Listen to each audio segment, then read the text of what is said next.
Banakacherla project techno economic appraisal process కొనసాగిస్తున్నామని CM Revanth రెడ్డికి కేంద్ర మంత్రి సిఆర్ పాటిల్ లేఖ రాశారని మాజీ మంత్రి హరీష్ రావు అన్నారు.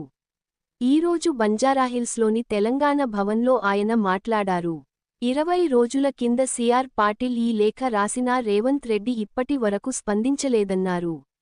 మన దేశంలో సెంట్రల్ వాటర్ కమిషన్ నిబంధనలు, రాజ్యాంగం పరంగా వరద జలాల మీద డిపిఆర్ అప్రైజల్ జరగదన్నారు. Report the PFR is currently under examination. 1 2 further the government is in receipt of the consensus raised by the state of Telangana on Polavaram Banakacherla link project and is following due process for techno economic appraisal of the project. అంటే మేము ఈ Polavaram Banakacherla project యొక్క techno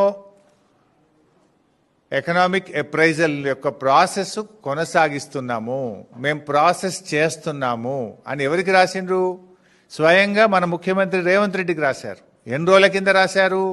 20 రోజుల కింద రాశారు. అంటే 20 రోజుల కింద నీకు ఉత్తరం వచ్చినా ఈ రోజు వరకు రేవంత్ రెడ్డి స్పందించాడు. అసలు ఎట్లా చేస్తారు? అప్రైజల్ అనే కాన్సెప్టే రాకూడదు. ఎందుకు రాకూడదు అప్రైజల్ అనే concept? It is not qualified to examine. మన దేశంలో వరద జలాల మీద డిపిఆర్ల అప్రైజల్ జరగదు.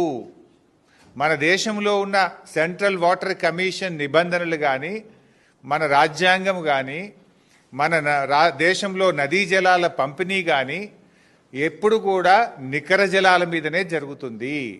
అంటే వరద జలాల మీద అసలు ప్రాజెక్ట్ రిపోర్ట్లే ఉండవు, దాని మీద అప్రైజలే జరగదు. అందువల్ల ఇది వరద జలాల మీద ఎప్పుడైతే ఆంధ్రప్రదేశ్ ప్రభుత్వం సబ్మిట్ చేసిందో this is not entitled for appraisal. అసలు అది క్వాలిఫైయే కాదు. అయినా కూడా మరి రేవంత్ రెడ్డి గారు అప్రైజల్ చేస్తున్నాము ఇంత క్లియర్గా, the pre feasibility report is under examination అంటే కేంద్ర ప్రభుత్వం పరిశీలిస్తుంది అని కేంద్ర మంత్రి రాష్ట్ర ముఖ్యమంత్రికి రాస్తే ఈ ముఖ్యమంత్రి ఏం చేయాలి? నువ్వు అసలు ఎట్లా ఎగ్జామిన్ చేస్తావు? వరద జలాల మీద ఈ దేశంలో ఇప్పటి వరకు ఏదైనా ఒక ప్రాజెక్టు అనుమతించిండ్రా? వరద జలాల మీద అనుమతించే విధానం ఈ భారతదేశంలో ఉందా? మన చట్టం అనుమతిస్తుందా? నువ్వు ఎట్లా చేస్తావు అని చెప్పి ప్రశ్నించాలి. వినకపోతే సుప్రీంకోర్టు పోవాలి. ఎందుకు మొద్దు నిద్రపోతున్నావు అంటే పరోక్షంగా నువ్వు సహకరిస్తున్నావు. నీ కాంట్రాక్టుల్లో వాటా ఉందా? నీకు పర్సంటేజీలు ఉన్నాయా? ఎందుకు నువ్వు సహకరిస్తున్నావు అని నేను అడుగుతా ఉన్నా. రాష్ట్ర ముఖ్యమంత్రిగా రాష్ట్ర ప్రజల ప్రయోజనాలు కాపాడతావా? నీ స్వార్థం చూసుకుంటావా?